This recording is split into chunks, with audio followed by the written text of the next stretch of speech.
Today we're at NARBC Tinley Park. Let's get going. And you guys already know that we're gonna be looking for the rarest stuff here at Tinley. You might see 1 or 2 ball pythons, but that's the entire show. That'll be a different video. I'm here with the boys. Hey. Let's go. It's time to find some reptiles. Let's get going. But the first thing we need to do is go get some fuel. It's already noon, but you know, Tinley auction and 1,000 Retics. and several other things. Yes, that exposes me. I'm filming this on Sunday. Let's go get some coffee.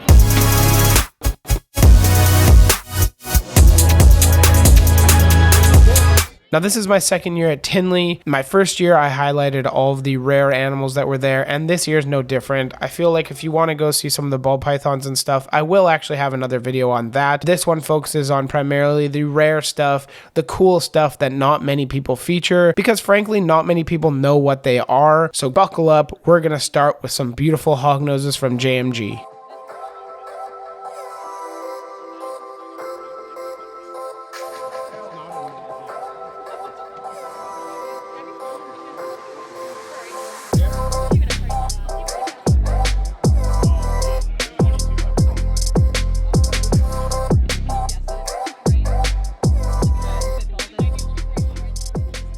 And now here's something that I really wanted to clear up. The lemon ghost trait is something that Jeff came up with, and I would like for him to clear the misinformation that I see all the time here on YouTube. It's a polygenic / selectively line bred trait. So it's been line bred to obtain the characteristics that you see today. So the best looking lemon ghosts are going to be the ones that have been selectively line bred for a long period of time. There are of course outcrosses, and outcrossing is definitely important so these projects don't get overly inbred, but you want to be mindful when you outcross them, and the best thing to do is usually find an animal that is going to complement it. So another thing that, or other hognose that's going to be either greenish or yellow, breed it, outcross it, and then breed it back, and then take those and keep selectively line breeding to the lemon ghost. So it's important to outcross, but you don't want to dilute it too much.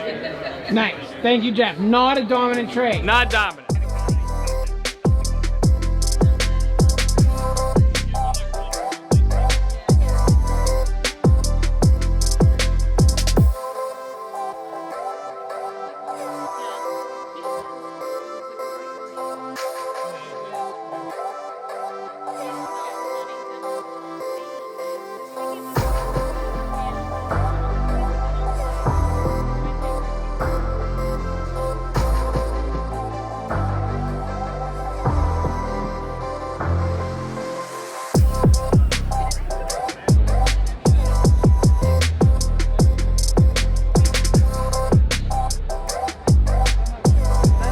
Alrighty, we're here with Josh from the Exotic Empire. What are we holding? So this is a melanistic Jansen's rat snake, the Gonyosoma janseni. Currently, this is thought to be a locality that they're finding in Indonesia. I'm honestly not totally convinced it's not going to be its own subspecies. So typically a Jansen's rat snake has sort of a tan coloration with a black tail.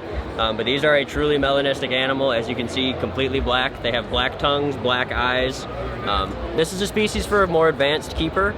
They're definitely a little bit touchier, a little bit more advanced husbandry. They have to keep a really humid environment without being too wet.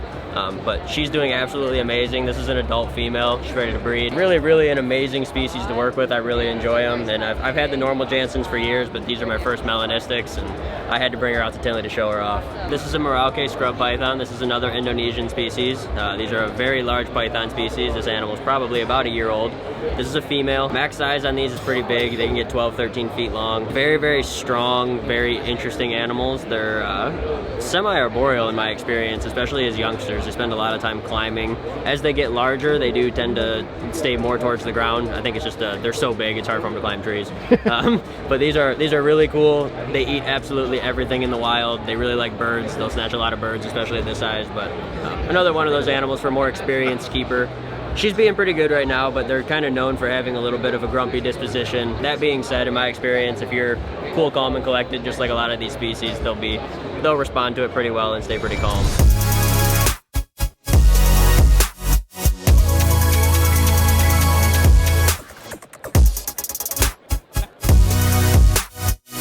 Yeah.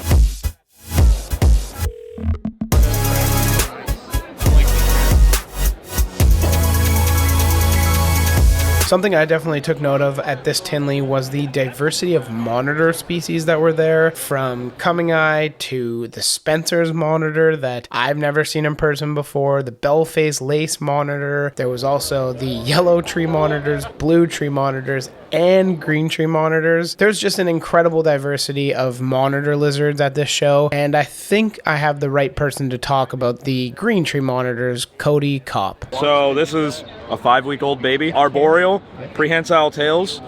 They can actually use this to hang off branches. Even just like standing here, it's wrapping its tail around my thumb. Mainly insectivores. They will eat the occasional bird, rodents. They can get fat pretty quick. Pretty big common misconception with them is they're not as fragile as people say. As long as your humidity's right, that's the key. You know, if you're a first-time keeper, buying captive bred is very important, because obviously you get them like this, you get a pet quality animal. If you're buying wild caught, it's going to be hard to even look at the thing, let alone feed it or hold it. These guys have no care in the world. I keep my low end at like 72 to 74. I let them get room temp at night. Yeah, asking temperature? For these guys, the little ones, 115. For the adults, 140. And then I just put good ventilation in the bottom of the enclosure, so then they get a big gradient on the bottom. I just think that's the most important. Give them a gradient. Don't force them to be hot all the time. Deep substrate is so important for good humidity. Depending on the cage, like for this 3x3, I would say 6 to 8 inches at least of a good bedding mix. That's also going to be good for your plants. But then for the adult enclosures, so like a 4x6 is what I recommend. Like 18 inches, so a good amount of substrate. And then you're not having to spray 2 or 3 times a day. You can just heavily soak it once or twice a week and you're good. Thank you.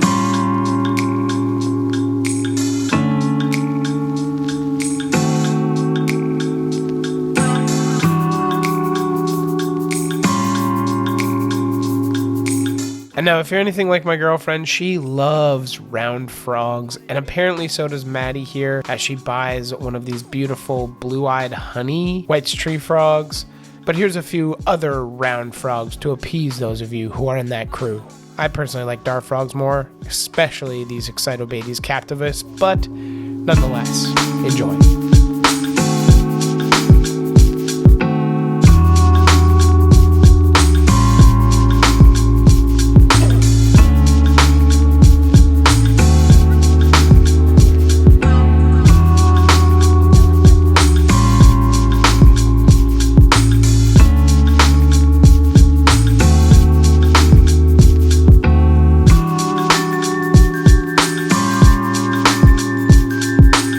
The next few animals here I'm going to have to explain, because this is a super genetic hypo crested gecko, probably the ugliest looking gecko here, but it's definitely fairly unique, so I figured I'd show you guys and make you aware of this weird leucistic looking gecko. It's definitely cool to see, but who knows with crested genetics, it's really hard to tell. Truthfully, I don't know a whole lot about it, so I'll keep my mouth shut there. The next up is a pied tokay gecko. Again, apparently they grow into their white spots, so that's kind of interesting and something I didn't necessarily know. And the last up here is the very famous Paradox Blue Grandis. Now, its price has halved since the beginning of the expo until this clip. As you can see, it's $5,000 instead of $10,000, but still very cool and definitely a unique gecko here at the expo. OMG, is that Tyler from TLV Exotics? Oh, wow. Look at that beautiful caiman lizard that he's holding. I do want to thank Colin from Crosstown Exotics for taking out the caiman lizard for us and allowing us to hold a plethora of other animals that they had on the table. It was a fantastic experience getting hands-on with these guys. And this caiman lizard ragdolled my hands with those nails.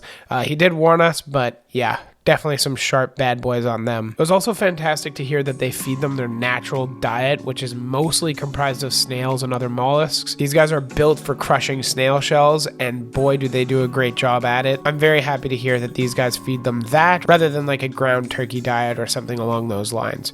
Great job, guys. And the next animals to be taken out were the yellow spotted climbing toads. These guys are native to Southeast Asia. Most of the animals in the hobby are from Malaysia specifically. These guys are really, really cool. The females are this bright green and blue with bright yellow spots. And the male, which you'll see in just a moment here, is less colorful, so to speak. It's basically just a brown toad. Not necessarily the most beautiful thing in the world, but these guys are very cool. beautiful. They're an arboreal toad. As you can tell, they're super large. You don't see these guys too often in captivity anymore, especially adults. There was actually these adults as well as some toadlets for sale, so I guess maybe they're coming back or an import of them came in recently, one of the two. Nonetheless, very cool to see at the expo, and even cooler to see them in person on Tyler's arms. And the last member of the Crosstown Exotics crew that we ended up hanging out with is this beautiful basilisk plumifrons, plumed Jesus Christ lizard. I made that up. I have no idea. But anyway, they run on water if you guys don't know. If you guys haven't seen the Costa Rica content that we made from 2021, we actually saw one of these guys in Costa Rica. Now, this one looks a little bit different than the one that we saw because the one we saw is a Costa Rican locale, where this is a Nicaraguan locale, so they are a bit different in a few different ways. And of course, this one was very well behaved. The thought of holding a basilisk in your hand without restraint is kind of crazy to me, and I'm very happy that he was well behaved, because if he took off, there would be no hope in anyone catching him. With all that being said, I want to thank Colin for letting us handle all of these guys, and I can't wait to see what we have planned in the future. Hopefully we can make something happen and maybe even hold this jumbo cannonball of a frog like Logan did. And now we're here with the Garrett Hartle. Hi. All right, Mike. I'm gonna save the best for last and start with the best at the same time. How about that? We'll go two different directions. So this was my favorite one when I told everybody, and they all liked the price tag probably as much as the snake. I love Jampea locality. It's like my personal favorite. They're not the smallest of the small or anything like that, but they're bold and they're awesome. So we took our snow project, that's albino and anery together, double recessive, and we bred it to a really deep, it's like a T-positive albino called Indo Caramel. And we made an orange, this is called Orange Glow, Indo Caramel and albino and anery in one snake. So it's an Orange Glow snow with the Jampea locality. Look at the boldness of the color and also the pattern, just how cleanly it all separates. Okay, so these ones are gonna get like 10 to 13 feet on females or 8 to 10 feet on males. Now, I wanna see what you guys think. Like, this is all the flavors together, and I wanna see what you guys like the best. So check out this albino slayer. This is just an albino dwarf and super dwarf cross retic. We've already done a lot of work to shrink it down in size, and with that addition of that slayer locality, you can see these just sherbet orange sides. They're completely filled in, extremely vibrant, and if you know anything about reticulated pythons, they're similar to carpet pythons where babies don't look very good, they get better as they grow. So I'm extremely excited to see where this flavor of albino project is going to go. Again, using the slayer, you can see even the eyes are like saturated red coloration trying to come through that albino eye. So going into the more color you're packing into it, using a locality like Slayer allows you to really set the albinos that you make apart. But if that's not your style, we can go completely in the opposite direction. You want to express the void in your soul, then you need to get into the anery projects. Probably why they're my favorite, honestly. Getting into a little bit of psychology here. Aneries, I don't know how well you'll be able to pick this up in the video, but aneries are almost a translucent quality to them. It's like you're looking through the first layer of skin and it reflects back on you, almost like a tinted limo glass or something. So it ends up through that refraction of light, making some very weird and unnatural colors in retics. Now, this is a gorgeous animal, very bright silver, bold black and whites, but as she grows, you'll begin to see little bits of green coming out in that background. It's like a moss green that turns actually quite bright and vibrant. So I would lean Calatoa and Jamp if you like those aneurystic type projects. They really turn out nice. What if I went hyper selective into otherwise super boring traits and put all the best of my bloodlines into one thing to see what happens? So this has been this last animal I want to show you. It's the cheapest by far and probably the hardest for me to make. All right, so take a look at this little tiger. At first glance, it's pretty nice. You know, the Madu tends to stripe it out and open it up. But you remember the big side rosettes of the others? What I wanted to do was begin putting those side rosettes, making them bigger, bolder, cleaner backgrounds, and then widening the top pattern to come down until it touches and bringing the belly pattern up. So what we have here, little mushroom clouds. I should call this one Oppenheimer, you know what I mean? What's gonna happen is this dorsal pattern, I believe, I can get to split right here while continuing to pull it down the side and up until you literally have like a tricolor banded retic. If I took 10 more years and put another $20,000 into making these $1,000 snakes, maybe I could make it a little bit different. It really keeps the passion alive, you know? Thank you very much, Garrett. Yeah, buddy. Thanks, Mike. Good to see you. Pleasure to be on. You too. Now, before I end this video, I want to talk a little bit about the Tinley experience before I go into just some chill, long clips to end it out. Besides catching COVID, NARBC Tinley Park is truly what you make of it. It's not necessarily about the reptiles. It's more about the friendships and the moments, like the little moments that I've inserted throughout this video. One of the biggest moments that any Tinley Park has to offer is the auction. Now, this is the first year that I attended the auction, and I can confidently say that I'll never be missing one ever again. That is for one specific reason, and that is just to see how the reptile community comes together to support both USARK and, in this case, Brian Barczyk. I'm just going to let this clip of the Brian auction play. Needless to say, I was bawling my eyes out the entire time, along with pretty much everybody else in the room. Brian, we love you. Thank you very much for what you do for the hobby. Just admire this. AnimalCon 2023 signed by Brian, Lori, and Noah. All of the influencers that were there. It was donated by Dustin from Gargoyle Exotics. It's item 1B. It's framed and mounted, and obviously the money for this is going to Brian. Brian's fighting pancreatic cancer, as you all know. It's going to go to the Legacy Aquarium. The money obviously will be straight to the Legacy Aquarium. Brian's fighting. The treatments to this point have failed.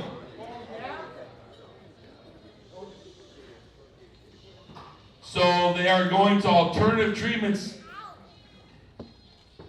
at this point. So obviously our hopes are all with Brian, Lori, the family. 1,000 right here. It started out over 1,100.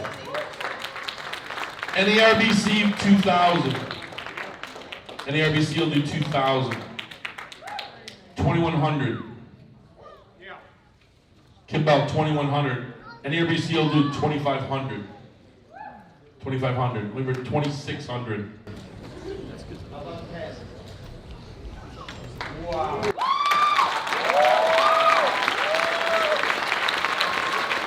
Timberline Industries is going to go 10,000.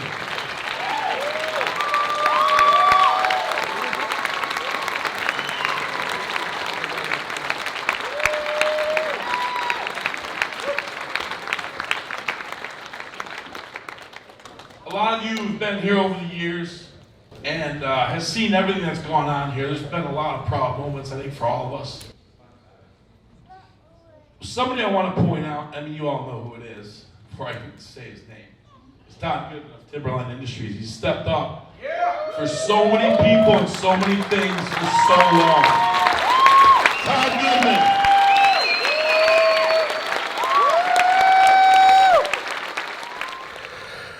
Whew.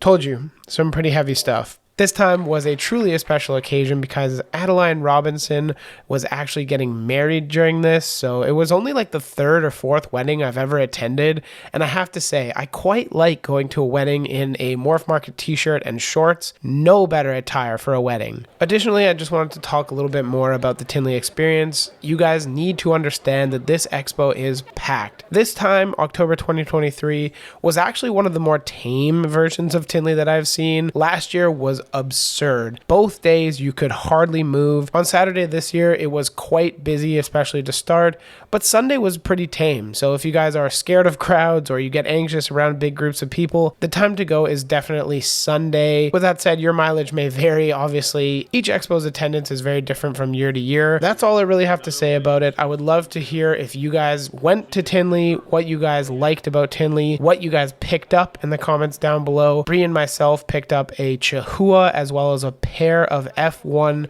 Western Hognoses, meaning they are descendants from wild-caught Hognoses. That is super exciting for Bloodlines, and you guys will see what we do with that in the coming years. With that said, if you liked the video, click like. If you want to see more Tinley content, click subscribe. Now with that being said, I'm just going to let this video play out to some coffee house vibes, and you guys can sit back, relax, and enjoy the various longer clips of open tables and some funny videos of what makes Tinley Tinley.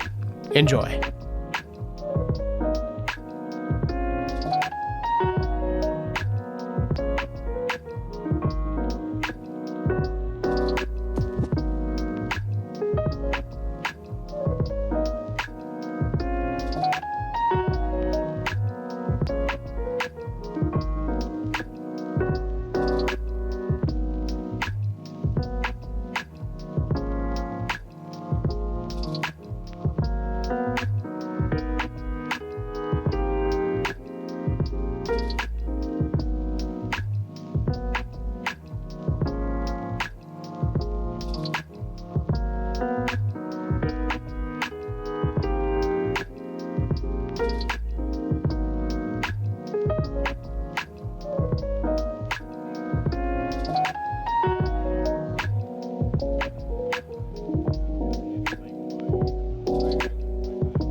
On behalf of the TLV boys, we just want to thank you, Mike. This has been a great weekend so far. You've done lots for us, surprised us with a Reptarium trip and much more. So we just want to thank you. We appreciate it a lot. Thanks, Mikey boy. Thanks, buddy.